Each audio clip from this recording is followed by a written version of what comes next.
Well, hello. Today we get to explore mindfulness, flow, and spirituality, three fascinating topics in the field of positive psychology.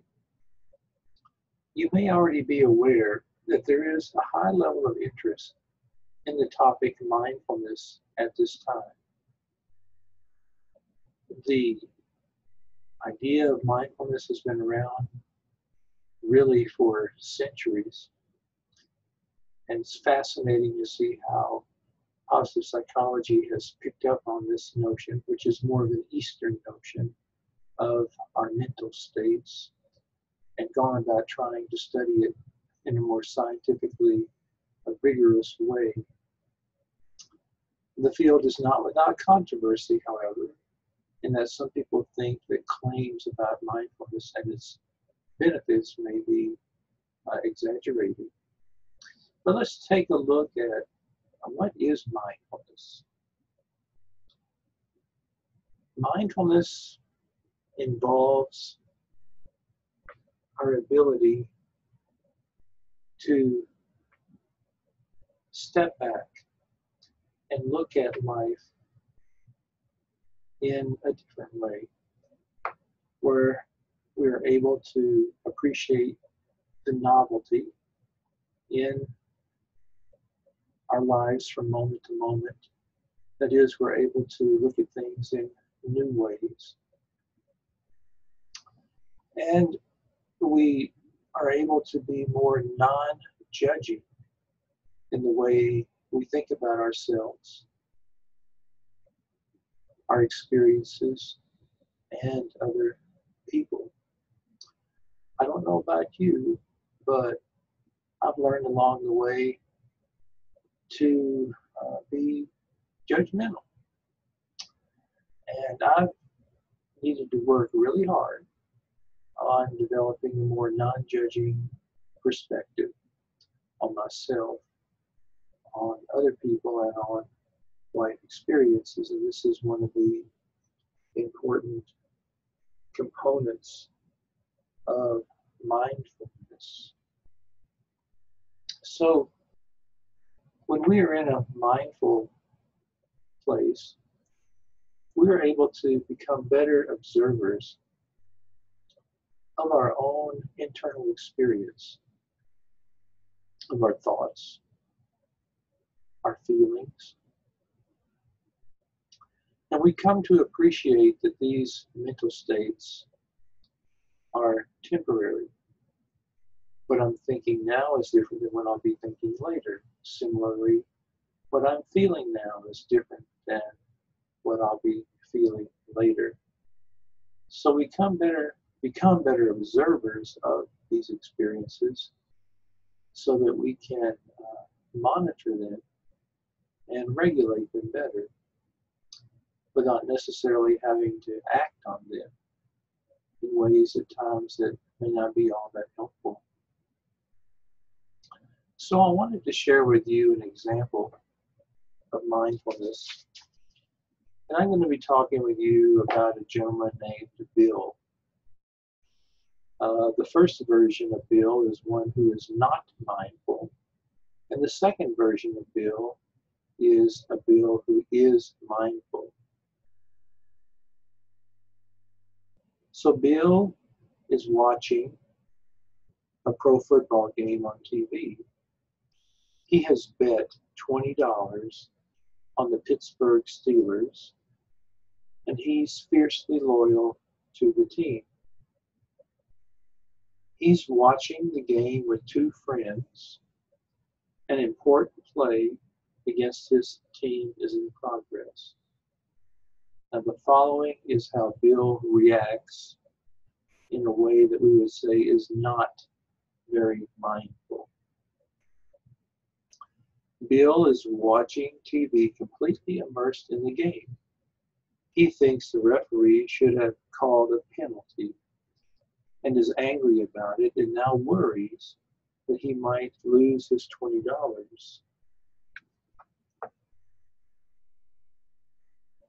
He is completely absorbed in the game. When the ref doesn't call the penalty, Bill becomes agitated. His respiration and heart rate increase dramatically, and a feeling of dread sets in.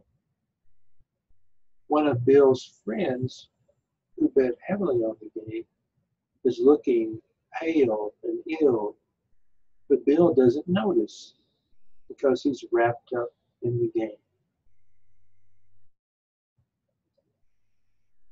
So we can see this Bill, who is not particularly mindful, is wrapped up in the game.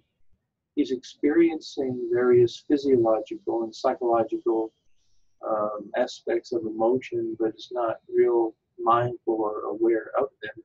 And he's just reacting, and his body is reacting to the situation. And he's showing very little awareness of what's going on around him. So let's see how the mindful Bill responds in this situation. Bill is watching the TV, immersed in the game. He thinks the referee should have called a penalty. He notices this passing thought and recognizes that familiar feeling of anger that arises. He says to himself, wow, I'm angry about the call. With this angry feeling, Bill's respiration and heart rate increase. Bill notices this too. Bill takes a couple of deep breaths to calm himself down. He notices that he has a feeling of dread in the pit of his stomach about his $20 and that he is hungry. He notices that his attention is pulled to the smells of chicken wings coming from the kitchen. They smell good. He notices the feeling of dread again. It makes his stomach feel tight. He's curious about it. It doesn't feel as sharp as a moment ago. Bill continues to watch the game, and he observes his responses with interest. He also notices that his friend, who bet heavily on the game, looks pale and ill. He feels worried and reaches out to his friend. So the more mindful Bill is open and receptive to his experience, and he continues to notice how he's responding to his environment, and he is better able to regulate his own internal physiological and psychological responses to the situation. Several years ago, a really interesting study was done in a nursing home where the researchers, Ellen Langer and Judith Roden, gave nursing home residents a choice. They could have a plant in their room that they could take care of.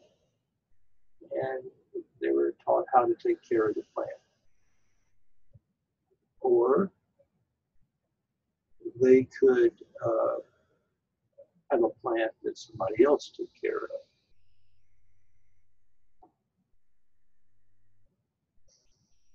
And what they found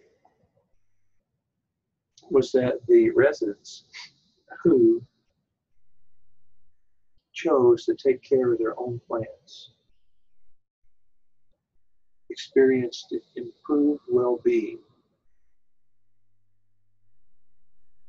They were more alert and happier. And a surprising finding from the study was that the residents who were given this opportunity to take care of a plant as a group actually lived longer for the 18-month time that the study was conducted.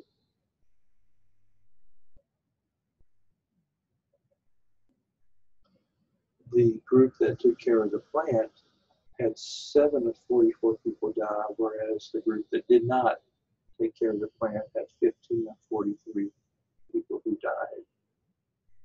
So we couldn't really say that that was the cause, but we could say in a correlational way that there was an association between this opportunity to do something in their lives that might help them to experience more meaning and a sense of purpose, as simple as taking care of a plant, and longevity when we look at it on a group level.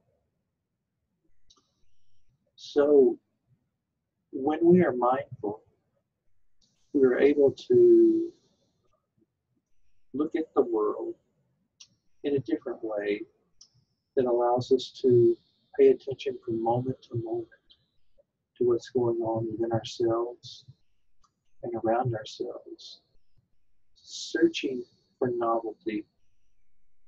Thinking about novelty, just take any daily experience that you have, a regular experience. Say if it has to do with work or taking care of your children, preparing a meal for your family, mowing the grass, whatever it happens to be. And I would challenge you, instead of engaging in that activity in just a routine, mindless kind of way, that you help yourself to be mindful of what's going on in that situation, moment to moment, searching for novelty. That is, searching for new ways to think about and experience that event, whatever it happens to be. And when you're able to do that, then you are actually practicing mindfulness. Similarly, if you find yourself experiencing upset feelings or disturbing thoughts about something going on in your life, try to step back and just observe and pay attention to what's going on, like the mindful Bill did. Oh, I'm starting to feel angry. I'm going to pay attention to that. And then work on calming yourself down and figuring out a way to respond instead of reacting. When we're able to do that, we are practicing mindfulness. Now, there are some great mindfulness meditations that are available that when we practice them regularly, they can actually help us to experience mindfulness as a more default mental state, that is, more naturally experience it, and where we tend to become more in search of novelty and more non-judging in our daily life experiences. John Kabat-Zinn is one individual who studied mindfulness extensively, and he's developed some really good mindfulness meditations. I have provided you with a video of one of his mindfulness meditations, and I would encourage you to try it and see how you like it, and maybe even practice it regularly for a while and see what difference it may make in your life, day by day. As you learn about mindfulness, you will come to appreciate that there are many benefits of mindfulness that have been demonstrated in various studies conducted on mindfulness. I'm just going to mention a few of them right now, and I hope that you'll explore these studies in your readings and see what additional benefits of mindfulness you may be able to identify. Mindfulness has been associated with stress reduction, improved coping, decrease in both psychological and physical symptoms of problems that people experience, increased empathy, and in counseling, mindfulness has been associated with better outcomes in counseling and a greater sense of self-efficacy. by those participating in counseling. These are just a few of the benefits of mindfulness that have been identified to date. Another topic that is on the list for us to talk about today is flow. Now, we already talked about flow in one of our earlier videos. I believe it was in the video having to do with positive emotional states. But this topic is again included in your readings for this week. And you may remember the work of Mihaly Csikszentmihalyi, who is well known for his research on flow. In fact, you have a video of Csikszentmihalyi that you can watch this week in which he talks about his work firsthand. As you are aware, when we are able to experience flow, we are able to totally immerse ourselves in an activity, in a sense, lose ourselves in that activity in a good way, where we lose track of time and we involve ourselves in that activity for the enjoyment of doing it, not because we're trying to necessarily achieve a certain goal or receive some kind of recognition. In order for us to experience a flow state, which is a state of high absorption, where we become very absorbed in the activity, whatever it happens to be, our level of skill needs to match the level of difficulty of the activity. So if the activity is not challenging enough, we may experience a boredom. And if the activity is too challenging relative to our skill level, we may experience increased stress and anxiety. But when there's a good fit between our level of skill and the challenge level of the activity, then we are more likely to experience flow.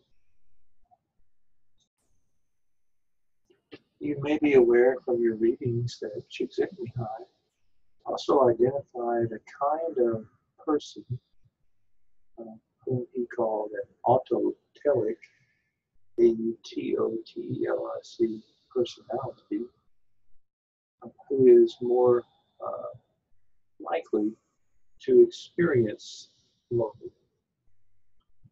What he found is that some of us are the types of individuals who enjoy doing things just for the sake of doing them, rather than trying to achieve some later external goal.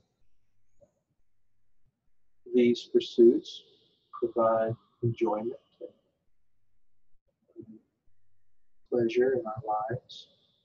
Depending upon the pursuits, they may also increase our sense of meaning and purpose in our lives as well.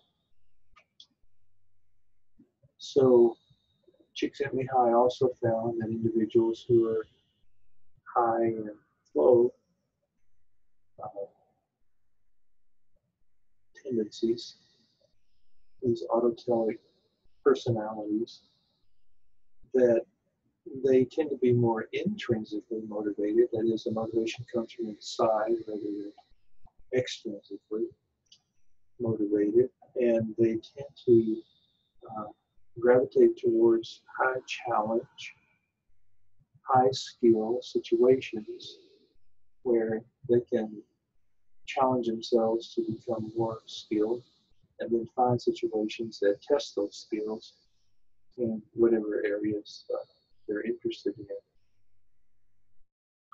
So I'd like to ask you to think about situations in your life in which you may already be able to experience flow, and how doing so helps to enhance the quality of your life. So what we're really talking about today is how these three different areas, mindfulness, flow, and spirituality, can help to enhance the quality of our lives. So the third of these areas is spirituality, and let's talk about that a little bit now. We might begin by considering what is spirituality as it's discussed in our book. So a definition that's used in our book that I like, it's a good one, is definition of spirituality by a researcher named Hill.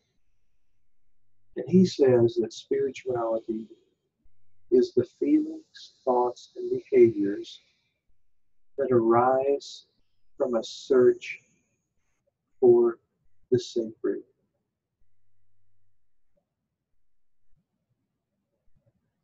Another well-known researcher in the field of the psychology of religion, Kenneth Parkman, also talks about spirituality in terms of the search for the sacred. Well, the book doesn't really go into a lot of detail in talking about how we decide if something is sacred or not. But generally speaking, when we view something as sacred in our lives, we see it as an expression of divinity in some way. That is, that God is expressed through that area of our lives, or it represents some qualities of divinity that we hold in high regard. An example there might be, say, the American flag. If we're patriotic, we appreciate what it stands for. It's not so much that God expressed to us through the American flag, but what it represents makes it sacred to us. If you happen to be a parent, think about your children. Or if you're married or have a significant other, think about that relationship. And do you see God in those people? God's love expressed to you through your relationships with those people? Do you see a spark of the divine when you look into the faces of those people? That would be an example of how those relationships in your life are sacred.